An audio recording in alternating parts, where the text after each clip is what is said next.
चलो तो मैं आपको टॉपिक स्टार्ट करता हूँ। वेक्टर अलजेब्रा से क्लास 12 की मैथमेटिक्स है। वेक्टर तो वेक्टर अलजेब्रा पे जाने से पहले हमें दो चीज़ें पता होनी चाहिए। एक टर्म आता है स्केलर और दूसरा आता है वेक्टर। मतलब ये क्या होता है, स्केलर क्वांटिटी कहते हैं इसको और वेक्टर क्वांटिटी कहते हैं। तो इसको पहले हम समझते हैं एग्जाम्पल से, ठीक है। जैसे सपोज करो मैं आपको कहूँ कि आनंद आप जाओ मार्केट में और 5 किलोग्राम 5 किलोग्राम जो है वो पोटैटो खरीद के लाओ, ठीक है। आप खरीद के लाओ, ठीक है। तो इसकी क्वांटिटी हमने आपको कितनी बताई, 5 किलोग्राम, ठीक है। तो इसमें ये जो किलोग्राम है ये किसकी यूनिट है, ये मास की यूनिट है, ठीक है। यूनिट ऑफ मास, ये मास की यूनिट है किलोग्राम। तो यहाँ पे सिर्फ ये कौन सी क्वांटिटी इन्वॉल्व हुई, अ quantity that involves only one value, यानी कि वन वैल्यू कौन सी क्वांटिटी इन्वॉल्व हो रही है, वो वैल्यू कहलाएगी मैग्नीट्यूड, जो which is a real number, ठीक है। सिर्फ इसमें मैग्नीट्यूड आपकी क्वांटिटी आ रही है 5, ठीक। ये 5 किलोग्राम, ये जो 5 है ये मैग्नीट्यूड हो गई इसकी, किलोग्राम की जो यूनिट मास है इसकी यूनिट हो गई किलोग्राम और क्वांटिटी कितनी हो गई 5। तो इसमें सिर्फ मैग्नीट्यूड इन्वॉल्व है, तो इसको हम कहते हैं स्केलर क्वांटिटी, ठीक है। अगर मैं इसी को एक बार और पूछूंगा आपको, what is your height. Suppose करो आपने अपना एग्जांपल दिया हाइट का, मेरी हाइट जो है 1.8 मीटर है, ठीक है। तो इसमें सिर्फ क्या इन्वॉल्व है, मैग्नीट्यूड इन्वॉल्व है, ठीक है। अब वेक्टर की बात करें तो मैं इसी क्वेश्चन को, मैं एक और क्वेश्चन पूछूं इसमें कि how should a football player hit the ball to give a pass to another player of his team. यानी कि किसी फुटबॉल प्लेयर को अपना बॉल को पास करना है दूसरे प्लेयर्स के पास, ठीक है। तो आपका आंसर इसमें क्या होगा कि आपको कौन सी क्वांटिटी की इसमें जरूरत पड़ेगी, फोर्स की, हिट करने के लिए फुटबॉल बॉल को जो है हिट करने के लिए आपको कौन सी क्वांटिटी की जरूरत पड़ेगी, फोर्स की, ठीक है। तो ये फोर्स को क्या होगा, a quantity which involves muscular strength यानी कि आपकी मैग्नीट्यूड हो गई, एंड डायरेक्शन। डायरेक्शन यानी कि आपको किस डायरेक्शन में प्लेयर प्लेयर जो है किस डायरेक्शन में पोजीशन है जहां पे आपको बॉल को उसको हिट करना है, ठीक है। तो such quantities are called vector quantities, यानी कि जब भी वेक्टर क्वांटिटीज की बात आएगी इसमें magnitude as well as direction दोनों आएगा, ठीक है। तो ये तो हो गई हमारी क्वांटिटी, स्केलर क्वांटिटी और वेक्टर क्वांटिटी। तो स्केलर क्वांटिटी में कौन कौन सी क्वांटिटी आती है, ये एक बड़ा इंपॉर्टेंट मतलब चीज है, ये बताता हूं अभी इसमें। जैसे स्केलर क्वांटिटी में आपकी लेंथ आ गई, मास आ गया, time, distance distance speed, area, volume, ये मैं पूरा लिखूंगा इसलिए कि इसकी जरूरत बहुत ज्यादा है। वर्क हो गया, money, voltage voltage, density density, resistance resistance, ठीक है, एटसेट्रा। इसमें आपको, अब मेरे ख्याल से आपको सब पता ही होगा कि व्हाट इज लेंथ, लेंथ क्या होता है, मास क्या है, टाइम क्या है, डिस्टेंस क्या है, स्पीड क्या है, एरिया क्या होता है, वॉल्यूम क्या होता है, टेम्परेचर। ये मैंने इसको पूरा इसलिए इतना लिखा है क्योंकि ये अब जब जैसे आप इंजीनियरिंग कर लोगे ना तो वो होता क्या है कि कंपटीशन में बैठते हो तो उसमें एक ये क्वेश्चन जरूर होता है, इंजीनियरिंग करने के बाद भी सोच लो कि which is the scholar scalar quantity among these, ठीक है। इसमें बहुत लोग कंफ्यूज हो जाते हैं और ये एक नंबर का क्वेश्चन होता है, सिर्फ ऑब्जेक्टिव टिक मारना होता है देख के कि कौन सी मैग्नीट्यूड है और किसमें मैग्नीट्यूड वर्ड से and as well as direction भी है। तो इसमें अक्सर लोग गलत करके आते हैं, ठीक है। तो ये आपको बिल्कुल कंसेप्ट इसका क्लियर होना चाहिए कि स्केलर क्वांटिटीज कौन कौन सी हो रही है। बहुत लोग स्पीड और वेलोसिटी पे जाके कंफ्यूज हो जाते हैं, ठीक है। तो उसको भी हम क्लियर करेंगे। तो ये हमारा एग्जाम्पल हो गया किसका, स्केलर क्वांटिटी का, स्केलर क्वांटिटीज का। नेक्स्ट है आपका वेक्टर क्वांटिटीज के एग्जाम्पल देखते हैं कौन कौन सा होता है। वेक्टर्स क्वांटिटीज, वेक्टर क्वांटिटीज में क्या क्या आते हैं, जैसे डिस्प्लेसमेंट हुआ, डिस्प्लेसमेंट पता ही है आपको क्या होता है, डिस्प्लेसरेशन, फोर्स, अभी फोर्स की बात किया हमने फुटबॉल प्लेयर का। वेट, देखो मास और वेट में डिफरेंस है, ठीक है, मास और वेट में डिफरेंस है। वेट आपका क्या होता है, व्हाट इज वेट, वेट क्या होता है, मा एम जी, एम इंटू जी। मास, देखो मास की क्वांटिटी स्केलर हो गई, और जी, ये जी जो है ये स्केलर क्वांटिटी नहीं होता, ये वेक्टर क्वांटिटी होता है। तो जिसकी वजह से हमारा वेट जो है वो क्या हो जाता है, वेक्टर क्वांटिटी हो जाता है। क्योंकि जब हम इसमें अभी पढ़ेंगे आगे जाके नेक्स्ट चैप्टर में कि किसी वेक्टर का मल्टीप्लिकेशन अगर स्केलर से किया जाए तो वो that quantity will also vector quantity. Okay, तो ये कंसेप्ट भी देखेंगे हम अभी। और एक होता है मोमेंटम, मोमेंटम, मोमेंटम, ये मोमेंटम जो टर्म है ये बड़ा इंपॉर्टेंट टर्म है। ये जो है आपकी इंजीनियरिंग में जब जाओगे तो मशीनरीज वगैरह जो होते हैं, फ्लूइड मशीनरीज वगैरह, जैसे घरों में हम पंप वगैरह यूज करते हैं, या जो इलेक्ट्रिसिटी जनरेट वगैरह होती है टरबाइन वगैरह में, उसमें ये वर्ड बड़ा इंपॉर्टेंट होता है, इसका रोल बहुत ज्यादा होता है मोमेंटम का। जब आप जाओगे उसमें तो वहां इस चीज को पढ़ोगे, ठीक है। नेक्स्ट हो गया आपका electric field, electric field intensity, ठीक है, इंटेंसिटी, ये सब भी जो है हमारा क्या है, वेक्टर क्वांटिटीज है, ठीक है। तो ये एग्जांपल हो गए हमारे वेक्टर क्वांटिटीज के, ठीक है। तो अब in this chapter we will study some of the basic concepts about vectors, various operations on vectors and their algebraic and geometric properties। ठीक है, तो हम इस चैप्टर में बेसिक कंसेप्ट पढ़ेंगे वेक्टर का, और वेरियस ऑपरेशंस, वेक्टर पे हम क्या क्या ऑपरेशंस कर सकते हैं। जैसे आप वेक्टर्स में एडिशन कर सकते हो, सब्ट्रैक्शन कर सकते हो, मल्टीप्लिकेशन कर सकते हो, डिवीजन कर सकते हो, तो वो सब हम ऑपरेशन देखेंगे। और उसका ज्योमेट्रिकल, कैसे ज्योमेट्रिक बना के डायग्राम बना के चेक कर सकते हैं कि एडिशन करने पे क्या हो रहा है, और सब्ट्रैक्शन करने पे क्या हो रहा है, मल्टीप्लिकेशन करने पे क्या हो रहा है वेक्टर के साथ। ये सब सारी प्रॉपर्टीज जो है हम इसमें स्टडी करेंगे, ठीक है। तो नेक्स्ट आपका स्टार्ट करते हैं कंसेप्ट से, ठीक है। तो जैसे हमारा सम बेसिक कंसेप्ट देखते हैं क्या है, some basic concepts about vectors. अब हम वेक्टर्स पढ़ने जा रहे हैं, हम स्केलर छोड़ दिया हमने, ठीक है। हमको वेक्टर्स इस चैप्टर में वेक्टर अलजेब्रा है, इसीलिए हमको वेक्टर्स पढ़ना है। सपोज करो कि हमारे पास दो लाइन हमने ड्रॉ किया, सपोज करो हमने दो लाइन ड्रॉ किया, इसकी लेंथ हो गई एल, यानी कि let L be straight line in plane और थ्री डायमेंशनल स्पेस। किसी प्लेन पे या थ्री डायमेंशनल स्पेस पे हम कोई स्ट्रेट लाइन ड्रॉ किया एल, ठीक है, और इसका डायरेक्शन हमने कहाँ दिखाया, ये अपवर्ड डायरेक्शन।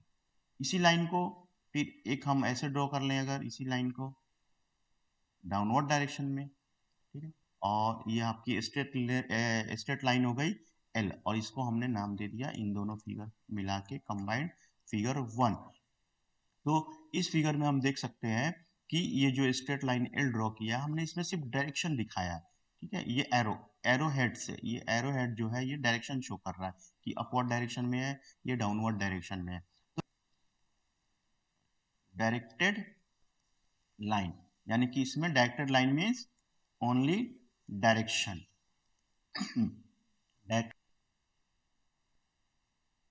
एक हमने लाइन ड्रॉ किया, इसको नाम दे दिया ए, इसको नाम दे दिया बी, और ये लाइन है। अब इस लाइन में हमने क्या किया कि डिफाइन कर दिया कि इसकी एक पोजीशन, इनिशियल पोजीशन ये है और फाइनल पोजीशन ये है, ठीक है, और इसको वेक्टर ए से डिनोट कर दिया। अब इसको जरा डिफाइन करते हैं, ठीक है। हमने क्या डेफिनेशन दिया था वेक्टर का, a quantity that has magnitude as well as direction is called a vector. तो a line segment is a vector. हम लाइन सेगमेंट किसको कह रहे हैं, जिसकी इनिशियल और फाइनल हमने पोजीशन बता दी, यानी कि अब इसको आपने डिफाइन कर दिया कि ये एक सेगमेंट बना दिया आपने, यहाँ से ए बी जो है एक सेगमेंट बना दिया, ठीक है। तो हमको इसी के अंदर बात करनी है, यानी कि आपने मैग्नीट्यूड बता दिया इसके, और इसका डायरेक्शन भी आपने शो कर दिया, इसका डायरेक्शन भी शो कर दिया, ठीक है। पहले वाले डायग्राम में सिर्फ डायरेक्शन था, इसमें आपने मैग्नीट्यूड बता दिया। तो इसको ए बी को क्या कहेंगे हम, A B is a line segment, यानी कि directed line segment. Directed line segment means a directed line segment has magnitude as well as direction. ठीक है, तो a line segment is a vector denoted by A B. इसको ऐसे denote करेंगे, है ना, एरो लगा के ऊपर ए बी एरो लगा दिया, यानी कि ये आपका वेक्टर शो कर रहा है, ए बी लाइन जो है वेक्टर शो कर रहा है। इसको सिंपली हम ए, ये एरो लगा के ए ऐसे भी डिनोट कर सकते हैं। ठीक है, इसको हम पढ़ेंगे कैसे, इसको पढ़ेंगे हम वेक्टर ए बी या ये वेक्टर ए, पढ़ेंगे हम इसको वेक्टर ए बी या वेक्टर ए। और ये पॉइंट को जरा डिफाइन कर लें, ये जो इनिशियल पॉइंट है, the point A from where the vector A B starts, ये वेक्टर ए बी है, ये कहां से स्टार्ट हो रहा है, पॉइंट ए से, तो इसको हम क्या कहेंगे, point A is initial point. Initial point, ये सब हमें चीजें टर्म याद रखनी है ना। और इनिशियल पॉइंट, और पॉइंट बी जहां पे हमारा इट एंड्स, जहां पे हमारा ये सेगमेंट एंड हो रहा है, इसको हम कहेंगे टर्मिनल पॉइंट। Terminal point. ठीक है, और इन दोनों के बीच में इनिशियल पॉइंट और टर्मिनल पॉइंट के बीच की जो डिस्टेंस होगी, यानी the distance between initial and terminal points of a vector is called the magnitude. Magnitude, जो डिस्टेंस निकल के आएगी, ये इसको कहेंगे magnitude of the vector A B. Vector A B का मैग्नीट्यूड हो गया। ठीक है, तो इसको कैसे निकालना हो, कहेंगे, कहा जाए कि डिनोट करो, कैसे डिनोट करोगे, ए बी वेक्टर हो गया, ठीक है, या ए वेक्टर हो गया। अगर मैग्नीट्यूड की बात करेंगे, इस तरह से शो करेंगे, ये आपका मैग्नीट्यूड शो करता है, ये दोनों तरफ जो वर्टिकल लाइन हमने ड्रॉ कर दिया, ये शो करता है आपका कि ये मैग्नीट्यूड है। ठीक है, या और सिंपली आप ए बी लिख दोगे तो काम चल जाएगा। ठीक है, ए बी लिख दोगे, इसका मतलब वो उसकी मैग्नीट्यूड शो कर रहा है। ठीक है, तो ये तो हो गया आपका सिंबल कैसे, मतलब वेक्टर क्या होता है। ठीक है, सपोज कि हमने कोई 3 डायमेंशनल कोऑर्डिनेट सिस्टम ड्रॉ किया, ये आपका 3 डायमेंशनल, थोड़ा लाइन टेढ़ा हो जाएगा ना, तो ये इसकी ओरिजिन हो गई, ये आपका इसका वाई डायरेक्शन हो गया, और ये इसका एक्स डायरेक्शन हो गया, और ये इसका जेड डायरेक्शन। ठीक है, और ये ओ, इसको एक पॉइंट हमने शो कर दिया, पी पॉइंट, जिसका कोऑर्डिनेट है एक्स, ऐसे भी दिखा सकते हैं।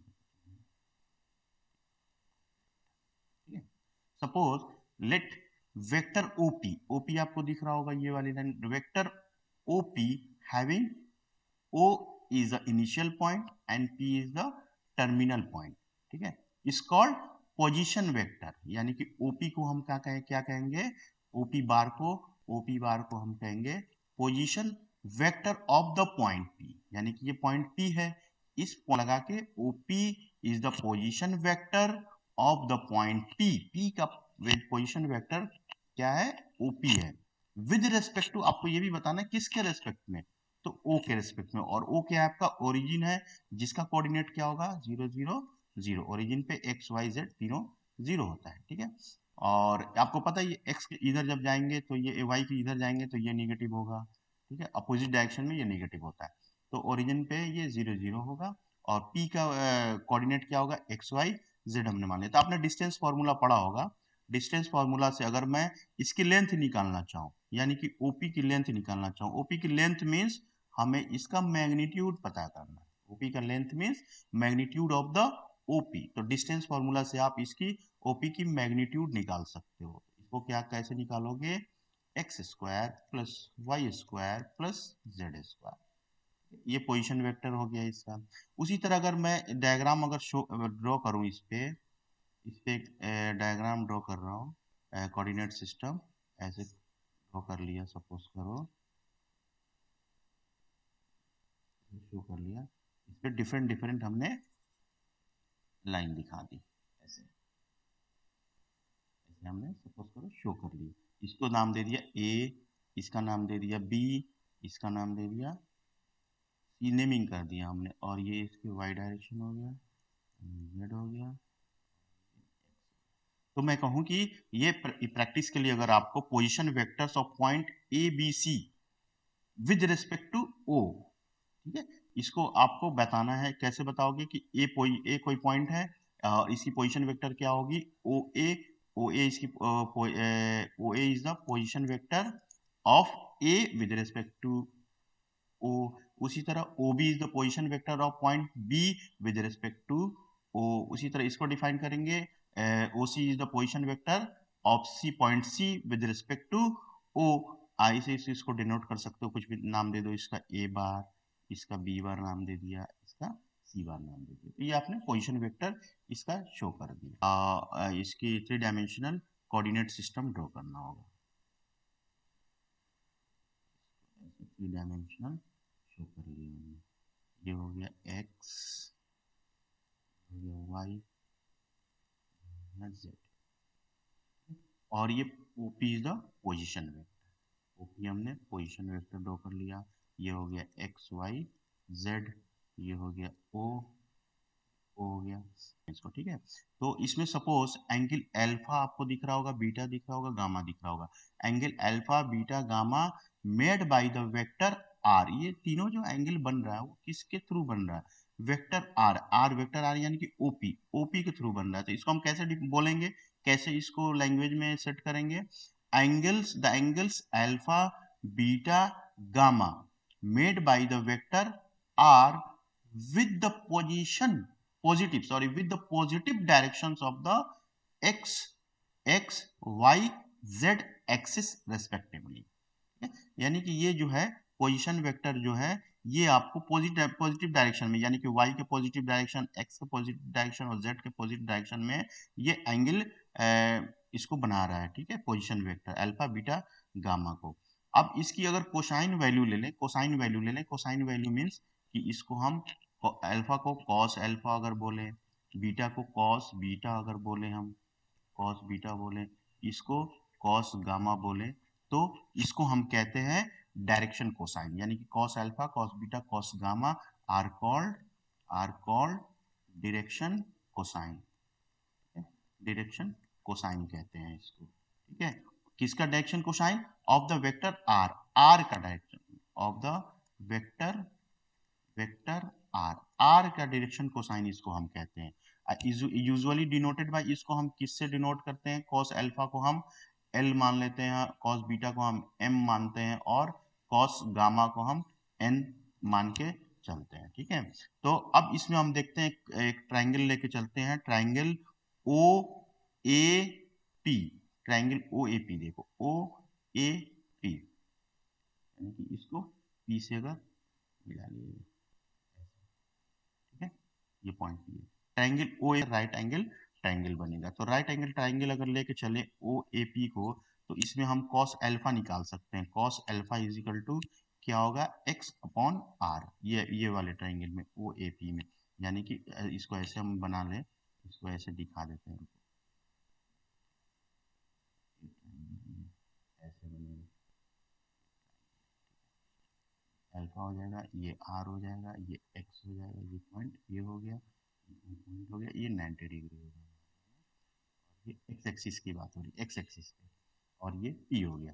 तो cos alpha is equal to X upon R, base upon hypotenuse होता है, तो एक्स अपॉन आर। उसी तरह तीनों एक, ये तो एक ट्राइंगल की बात हो गई। उसी तरह अगर हम बात करें right triangle O A B, देखो O O B P, sorry O, ये ओ हो गया, ये बी, ये पी, इसकी बात करें तो इसमें हम क्या निकाल सकते हैं, कॉस बीटा निकाल सकते हैं। तो cos beta will be Y upon R.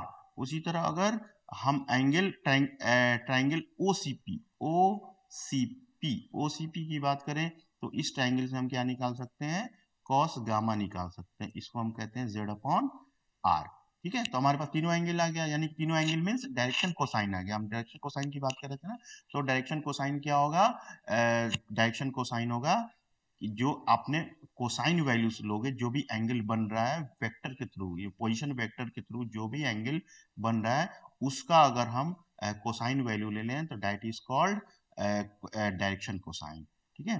तो इसका मतलब क्या हुआ, आप यहाँ से तीनों वैल्यू से आप देखो, यहाँ cos alpha is equal to X upon R, तो यहाँ से आप x निकाल सकते हो। x की वैल्यू डायरेक्शन कोसाइन के टर्म में x इज इक्वल टू क्या हो जाएगा, r cos अल्फा। तो r cos अल्फा को हमने क्या मान लिया, l, उसी तरह यहाँ से आप क्या निकाल सकते हो, y is equal to R cos beta. तो आर कॉस बीटा आपने क्या माना है, m, और यहाँ से आप क्या निकाल सकते हो, z की वैल्यू निकाल सकते हो, z will be R cos gamma. ठीक है, तो R cos gamma, cos gamma को आपने क्या माना है, n। तो यानी कि आपका जो पॉइंट P था उसका कोऑर्डिनेट जो था क्या था, एक्स वाई जेड था। पॉइंट P का कोऑर्डिनेट क्या था, एक्स वाई जेड था। अब इसको आपने इस टर्म में डायरेक्शन कोसाइन के टर्म में चेंज कर लिया, तो अब इसको इसकी जगह पे आप क्या लिख सकते हो, पी आर एल, इसको ऐसे लिख दे, पहले एल आर लिख देते हैं, एल आर एम आर और एन आर। ठीक है, डायरेक्शन कोसाइन के टर्म में लिख दिया। ठीक है, तो इसमें ये जो नंबर आ रहा है L R M R N R, ये डायरेक्टली प्रोपोर्शनल होगा डायरेक्शन कोसाइन के, और इसको हम क्या कहते हैं, इसको हम क्या कहते हैं, that will be called direction ratio. अगर आपके क्वेश्चन में पूछता है डायरेक्शन रेशियो निकालो, तो डायरेक्शन रेशियो ये कहलाएगा ना, direction ratios of vector R. Vector R का डायरेक्शन रेशियो आपने निकाल दिया। ठीक है, तो समझ गए इसमें कैसे निकालेंगे, डायरेक्शन कोसाइन कैसे निकालेंगे, डायरेक्शन रेशियो पूछता है तो कैसे निकालेंगे। ठीक है, बेसिकली डायरेक्शन रेशियो होता क्या है, वो कोऑर्डिनेट एक्स और वाई और जेड निकाल रहे हो, उसी को हमने रिप्लेस कर दिया एल आर एम आर और एन आर के टर्म में। ठीक है, देखो types of vector, types of vector में जरा शॉर्ट में देख लेते हैं कौन कौन से वेक्टर्स होते हैं। तो मैं लिखूंगा नहीं, सिर्फ अभी ऐसे समझा दे रहा हूँ आपको ना, डिफाइन कर दे रहा हूँ। जैसे फर्स्ट आता है आपका जीरो वेक्टर। तो जीरो वेक्टर क्या होता है, जीरो वेक्टर होता है a vector whose initial and terminal points coincide is called a zero vector, या इसको नल वेक्टर भी कहते हैं। क्या कहते हैं, नल वेक्टर कहते हैं। यानी कि जो आपने सपोज करो कोई वेक्टर ड्रॉ कर रहे हो ए बी, जैसे लाइन सेगमेंट में हमने बता दिया था कि ये ए है और ये बी है और इसका वेक्टर ए है, यानी कि ये इनिशियल पॉइंट हो गया, ये फाइनल पॉइंट हो गया। यानी कि इनिशियल और फाइनल, इनिशियल और टर्मिनल पॉइंट दोनों अगर कंसाइड कर जाए, यानी कि दोनों कोई पॉइंट हो और दोनों पे ए बी दोनों पे कंसाइड कर जाए, ठीक है, तो इसको हम कहेंगे डायरेक्शन जीरो वेक्टर। ठीक है, इसको कैसे जीरो वेक्टर को डिफाइन करते हैं, डिनोट करते हैं जीरो, ऐसे जीरो लिख के जीरो वेक्टर। और एक की बात एक और है कि अगर डायरेक्शन की इसकी बात करें तो कह सकते हैं कि zero vector cannot be assigned a definite direction. Definite direction इसका नहीं होता है, as it has zero magnitude. इसका मैग्नीट्यूड क्या होगा, जीरो, लेकिन इसकी डायरेक्शन की बात करें तो इसकी डायरेक्शन जो है वो डेफिनेट नहीं होगा। इसकी it may be regarded as a having any direction, कुछ भी डायरेक्शन हो सकता है जीरो वेक्टर का। ठीक है, तो हम इसको जीरो, और इसको कैसे लिख सकते हैं, जैसे ए बार कहीं लिखा हो, ऐसे बी बार, ये जो वेक्टर्स ए और बी जो वेक्टर्स है, ये रिप्रेजेंट करता है जीरो वेक्टर को। ठीक है, नेक्स्ट आता है आपका unit vector. Unit vector, unit vector क्या होता है, a vector whose magnitude is unity, यानी कि वन यूनिट अगर आ गया निकल के वेक्टर का, मैग्नीट्यूड अगर वन यूनिट निकल के आ गया तो हमारा कहलाएगा यूनिट वेक्टर। तो unit vector in the direction of a given vector is denoted by, जैसे सपोज करो कोई वेक्टर ए है, ए वेक्टर है हमारा, और इसका यूनिट वेक्टर कैसे डिनोट करेंगे, इस पर ऐसे ऐसे डिनोट करते हैं। ठीक है, देखो फर्क है, इसमें एरो दिखा रहा है, इसमें इस तरह का दिखा रहा है, तो ये यूनिट वेक्टर शो कर रहा है। आप कहीं भी लिखना हो यूनिट वेक्टर का सिंबल, वेक्टर ए का यूनिट वेक्टर लिखना हो तो ऐसे लिखेंगे। और नेक्स्ट है आपका को इनिशियल, को इनिशियल वेक्टर। तो अभी हम सीखेंगे मैग्नीट्यूड वगैरह भी निकालना, बहुत सारे सीखेंगे कैसे निकालते हैं, तो यूनिट वेक्टर निकालना भी सीखेंगे कैसे निकालते हैं।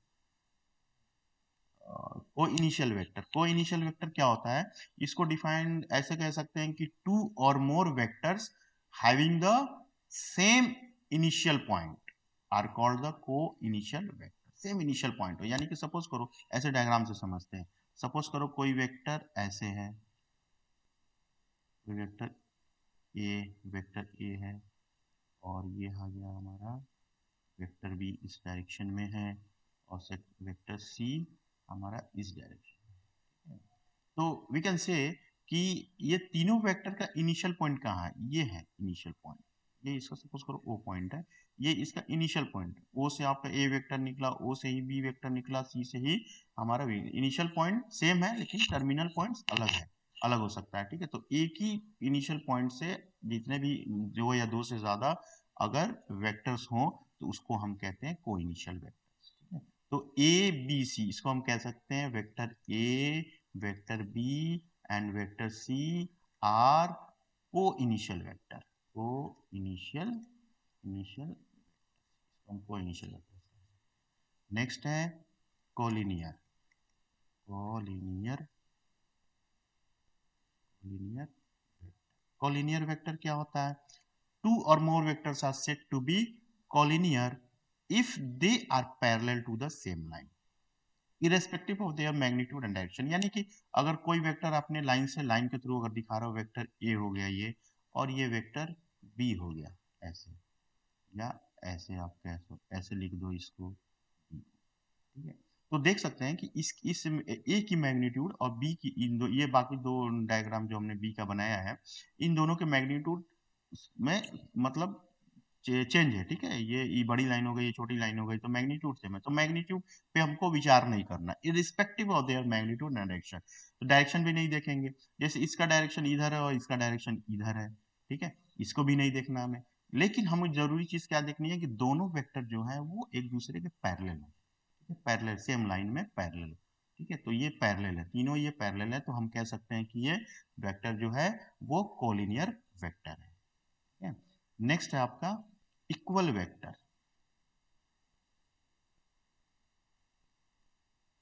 Equal vector. तो इसको कैसे डिफाइन करेंगे? Two vectors A and B are said to be equal if they have the same magnitude and direction regardless of the position of their initial point. जैसे ऐसे, जैसे एक वेक्टर हमने ऐसे ड्रॉ कर दिया ए, ठीक है, और एक वेक्टर हमने ऐसे शो कर दिया बी, ठीक है, एक वेक्टर हमने ऐसे शो कर दिया, ऐसे शो कर दिया सी। तो ये तीनों वेक्टर क्या है, लेंथ में, ये मैग्नीट्यूड, सॉरी ये थोड़ा सा बराबर कर लें, तीनों देखेंगे तो हम कह सकते हैं कि इसमें ए बी सी जो है वो इक्वल होना चाहिए, ये तीनों की मैग्नीट्यूड जो है इक्वल होना चाहिए, डायरेक्शन भी सेम होना चाहिए, ठीक है। किस पोजीशन से निकल रहा है उससे हमें मतलब नहीं है, सेम पोजीशन से निकल रहा हो या मतलब इनिशियल पोजीशन सेम हो या इनिशियल पॉइंट अलग हो, उससे हमें मतलब नहीं है। हमें चीजें क्या देखनी है कि उसका डायरेक्शन होना चाहिए सेम, उसकी मैग्नीट्यूड सेम होनी चाहिए, तो वो हमारा कहलाएगा इक्वल वेक्टर, ठीक है। और लास्ट आता है हमारा निगेटिव वेक्टर, निगेटिव वेक्टर। तो ये तो अभी हमने समझा ही दिया था कि a vector whose magnitude is the same as that of a given vector but direction is opposite। जैसे एक हमने ड्रॉ कर दिया वेक्टर ए ऐसे, और सेम मैग्नीट्यूड का हमने डायरेक्शन, सेम मैग्नीट्यूड का हमने एक वेक्टर ड्रॉ कर दिया बी, तो ए और बी की मैग्नीट्यूड तो सेम है बट डायरेक्शन डिफरेंट है, ठीक है। तो इसको कहेंगे हम निगेटिव। अगर नाम दे दें, अगर इसका ए बी पॉइंट और इसका दे दें अगर ए बी पॉइंट, ठीक है, तो डायरेक्शन हम देखेंगे, ये डायरेक्शन हम देखेंगे कि डिफरेंट है। इट मींस बी ए जो होगा वो, वेक्टर बी ए जो होगा वो माइनस वेक्टर ए बी के बराबर है, ठीक है। मैग्नीट्यूड सेम होगा, डायरेक्शन अलग होगा। ये तो हो गया आपका डिफरेंट टाइप्स ऑफ वेक्टर्स, ठीक है। अगर हम बात करते हैं कि ये जितने भी हम टाइप्स ऑफ वेक्टर पढ़ा, हमने जितने भी वेक्टर पढ़ा, अगर इसको हम ऐसे बोलें कि the vectors defined have defined above are such that any of them may be subject to its parallel displacement without changing its magnitude and direction। हमने क्या किया, क्या बोला कि कोई वेक्टर है, सपोज करो ऐसे कोई वेक्टर बनाया हमने, ठीक, और ऐसे हमने कोई वेक्टर ऐसे ड्रॉ कर, वेक्टर ए हो गया और ये वेक्टर बी हो गया। कहने का ये मतलब है कि इसका पैरेलल डिस्प्लेसमेंट अगर हम करें, पैरेलल डिस्प्लेसमेंट करें, जितने भी वेक्टर्स हमारे पास होंगे अगर उनका हम पैरेलल डिस्प्लेसमेंट कर दें without changing magnitude and direction, उसके मैग्नीट्यूड में और उसके डायरेक्शन में हमको चेंजिंग नहीं करना है, इसके सिर्फ पैरेलल डिस्प्लेसमेंट करना है। तो इसको अगर मान लो आपको इसको दोबारा हम ड्रॉ करें, ये वेक्टर ए है और इस बी का हमने पैरेलल डिस्प्लेसमेंट कर दिया, बिल्कुल पैरेलल लाइन उठा के और ए के साथ लिख दिया इसको, ठीक है। तो मैग्नीट्यूड सेम रखा हमने, डायरेक्शन सेम रखा, बस इसका पैरेलल पहले यहाँ पे था और इसकी पोजीशन उठा के हमने ए का इनिशियल पॉइंट पे कर दिया, दोनों का इनिशियल पॉइंट बराबर कर दिया, ठीक है, यानी कि इसका पैरेलल डिस्प्लेसमेंट कर दिया। तो इस तरह के वेक्टर्स को हम कहते हैं फ्री वेक्टर्स, ठीक है, फ्री वेक्टर्स। यानी कि आपके वेक्टर अलजेब्रा में जो भी आप पढ़ोगे, जो भी चैप्टर होगा, throughout this chapter we will be dealing with free vectors only, हम उसको फ्री वेक्टर्स कंसीडर करते हुए चलेंगे, ठीक है। यानी कि ठीक है, एडिशन में देख लेते हैं, एडिशन शॉर्ट में करता हूं ना, जैसे ए है, ए बी है और ये बी सी है। सपोज करो कि कोई बॉय है और ए से बी पे मूव करता है, बी से वो सी पे मूव करता है और इसका वेक्टर ये हमने बना दिया, ठीक। तो इसका एडिशन कैसे करेंगे हम, एडिशन डिस्प्लेसमेंट, एडिशन मतलब इसमें हम ए सी अगर निकालना हो तो A C will be the displacement of this triangle A B C. तो इसका हम ए सी कैसे निकालेंगे, एडिशन करना हो तो vector A C is equal to vector A B plus vector B C, ठीक है। तो इसको हम क्या कहते हैं, this is known as triangle law of vector addition, ठीक है, triangle law of vector addition. अभी हम फ्री वाली की बात कर रहे थे, फ्री वेक्टर्स की, जैसे ये है वेक्टर बी है और ये वेक्टर ए है, ठीक है, ये वेक्टर ए है। तो हमको क्वेश्चन, अगर मैं तुम्हें क्वेश्चन दूं कि इसकी पोजीशन जो है, इनिशियल कंडीशन जो दे दूं मैं कि if we have two vectors A and B then to add them, इसको आपको ऐड करना है, ठीक है। और ऐड करने के लिए आपको मैं थोड़ा सा क्लू दे देता हूं कि they are position to that the initial point of the of one coincides with the terminal point of the other, यानी कि एक का इनिशियल पॉइंट और दूसरे का टर्मिनल पॉइंट कॉन्साइड करा सकते हो आप।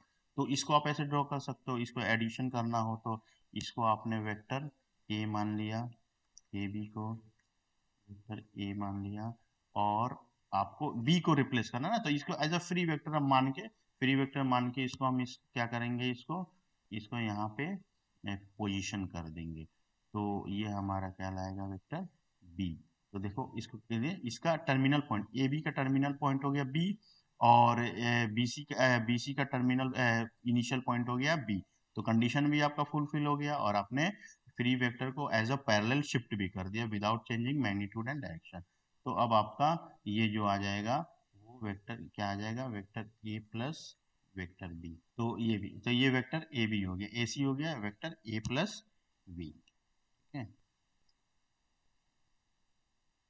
अगर मैं इसका डायरेक्शन चेंज कर दूं, इसका डायरेक्शन चेंज जैसे जैसे इसको ऐसे कर सकते हैं कि suppose we have shifted vector B without changing is direction and magnitude so that is initial position points coincides with the terminal position. ये तो हमने अभी किया, जो कह रहा था उसको हमने फुलफिल किया। Suppose then the vector A plus B represented by the third side A C of the triangle, ये हमने लिख दिया A B plus B C. यहाँ पे देखो ए बी प्लस, ये हो गया हमारा ए, इसको ऐसे लिख सकते हैं vector A B plus vector B C is equal to vector A C, ठीक है, इसको ऐसे हमने लिख दिया। Suppose A C is equal to minus C A, ये हमने क्या किया, ए सी माइनस सी ए, यानी कि अगर इसके डायरेक्शन चेंज हो जाए तो हम इसको कैसे लिख सकते हैं, इसको कैसे लिख सकते हैं, A B plus B C plus C A. मैं इस डायग्राम की बात कर रहा हूँ, ऊपर वाले की, इस डायग्राम की बात कर रहा हूँ। इसका डायरेक्शन ए सी इधर है, इसका डायरेक्शन हम ऐसे कर दें तो ये सी ए, तब हम ऐसे मतलब बिल्कुल साइकिल में चलेंगे, ए से बी, बी से सी से ए, यानी कि जो इनिशियल पोजीशन था और जो इसका टर्मिनल पोजीशन भी सेम हो जाएगा। तो इसको हम A B plus B C plus C equal to क्या लिख सकते हैं, ए क्या होता है, यानी कि इनिशियल पॉइंट और टर्मिनल पॉइंट सेम होगा, तो इसको हम कहेंगे जीरो वेक्टर, ठीक है, zero vector. Parallelogram law of vector addition, two vectors a and b represented by the two adjacent sides of parallelogram in magnitude and direction, ठीक है। then their sum a plus b is represented in magnitude and direction by the diagonal of the parallelogram। यानी कि अगर आपके पास दो vector है a और b और इसका एडजेसेंट साइड भी b और a है, वेक्टर b और a है, और हम इसका सम अगर लेना चाहें अगर इसका, तो इसको o से, और इसका कॉमन पॉइंट होगा, दोनों ट्राइंगल का कॉमन पॉइंट इनिशियल ये हो जाएगा और टर्मिनल ये हो जाएगा, तो इसका डायगोनल जो है ये हमारा शो करेगा इसका सम, यानी कि vector a plus vector b is a sum by the diagonal of the parallelogram through their common point। This is known as the parallel law of the vector addition। Vector addition की बात करेंगे, ठीक है। तो इसको हम ऐसे भी लिख सकते हैं by using triangle law, OA plus AC is equal to क्या हो जाएगा, OC बार। उसी तरह OA plus AC, AC किसके बराबर होगा, AC will be कोई वेक्टर A है, vector A and vector B है, तो इसको हम ऐसे लिख सकते हैं, vector a plus vector b is equal to vector v plus vector a, और इसको हम कहते हैं कौन सी प्रॉपर्टी, नहीं कराऊंगा, तो यानी कि vector a plus vector b को आप vector b plus vector a भी लिख सकते हो, है। उसी तरह प्रॉपर्टी टू की बात करें, अगर टू प्रॉपर्टी, सेकेंड प्रॉपर्टी की बात करें, प्रॉपर्टी सेकेंड की बात करें, सपोज करो थ्री वेक्टर्स है, vector a, vector b and vector c, ठीक है। तो इसको हम कैसे लिख सकते हैं, vector a plus vector b plus vector c, तो ब्रैकेट में is equal to vector a plus vector b। Proof कराना हम इसको विदाउट ब्रैकेट लिख सकते हैं, ठीक है, कोई जरूरत नहीं है, यानी कि इसको हम क्या कहते हैं, कौन सी प्रॉपर्टी कहते हैं, इसको कहते हैं एसोसिएटिव प्रॉपर्टी, एसोसिएटिव प्रॉपर्टी कहते हैं, ठीक है। तो एसोसिएटिव प्रॉपर्टी जो भी होगी, वो the associative property of vector addition enables us to write the sum of three vectors, A B C का सम और लिखेंगे हम A, vector A plus vector B plus vector C without bracket, कोई जरूरत नहीं है कि हम इसको ब्रैकेट के साथ लिखें, ठीक है। तो अगर वेक्टर ए है, इसको साथ अगर जीरो वेक्टर को ऐड करना हो, या ऐसे भी लिख सकते हैं जीरो वेक्टर प्लस ए वेक्टर, तो अगर ऐड करना तो हमारा आंसर ए ही होगा, ठीक है। तो इसको हम कहते हैं जीरो वेक्टर को क्या कहते हैं, जीरो वेक्टर को हम कहते हैं एडिटिव आइडेंटिटी, ठीक है, एडिटिव आइडेंटिटी। नेक्स्ट है आपका मल्टीप्लीकेशन, मल्टीप्लीकेशन तो पता ही होगा, multiplication, multiplication of vector.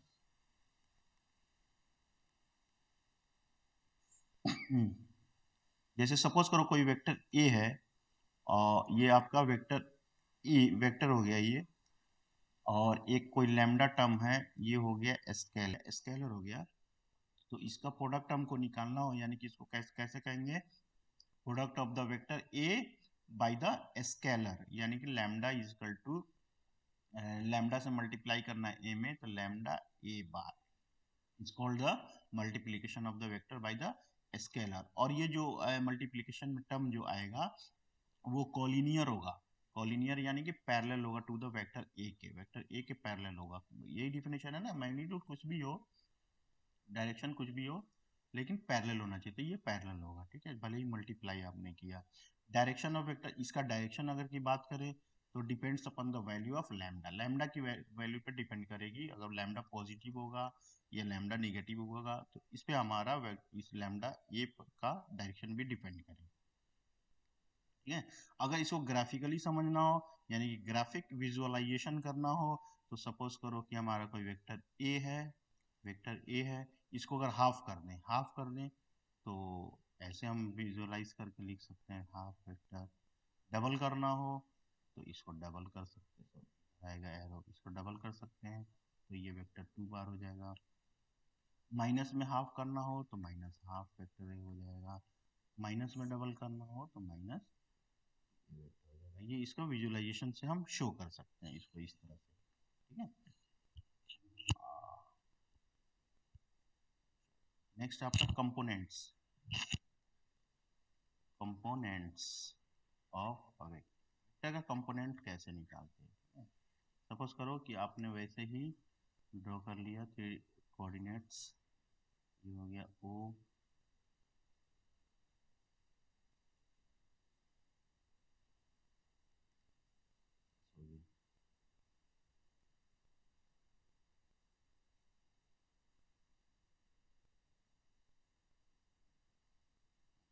Late us the points A, ये पॉइंट्स ए लिया हमने, पॉइंट्स बी लिया एंड पॉइंट सी लिया।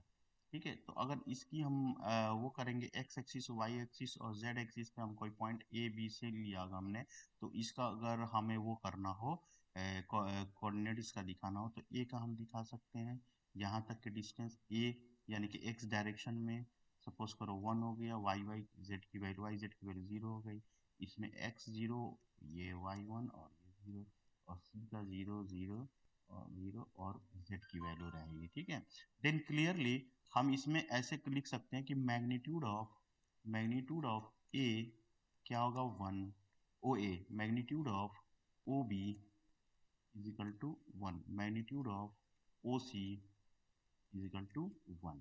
तो इसका क्या मतलब हुआ कि the vectors O A, O B and O C each having magnitude is equal to 1, तीनों का मैग्नीट्यूड 1 है, तो इसको हम कहेंगे called unit vector. Unit vector कहेंगे along access O A, O x, O Y और ओ जेड, एंड इसको डिनोटेड बाई किससे डिनोट कर सकते हैं, इसको हम डिनोट कर सकते हैं यहाँ पे आई ऐसे, और इसको जे से, इसको के से हम डिनोट कर सकते हैं। ठीक है, तो ये हमारा कंपोनेंट्स हो गया।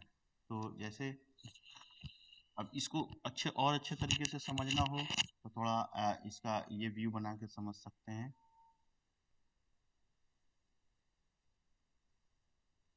ऐसे प्रूफ कर सकते हैं इसको।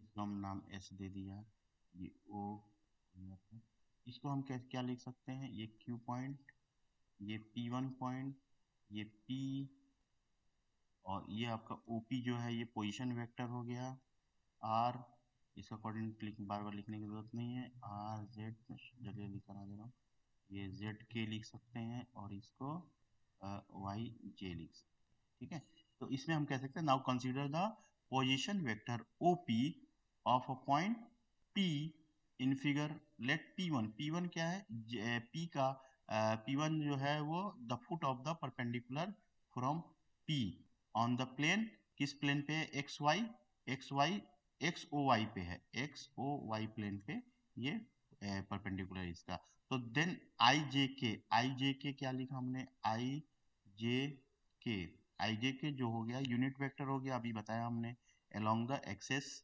ठीक है, तो by the definition of the coordinates of P, आपको अगर हमें पी वन पी निकालना हो, पी वन पी इस डायग्राम में देख सकते हो, तो ये किसके पैरेलल होगा, पी वन पी जो है वो जेड एक्सिस के पैरेलल होगा, तो इसको हम पी वन पी को लिख सकते हैं O R is equal to Z के। ठीक है, और उसी तरह क्यू पी वन को हम लिख सकते हैं, क्यू पी वन को लिख सकते हैं O S, vector O S J Y J, and O Q को लिख सकते हैं vector O Q is equal to X I.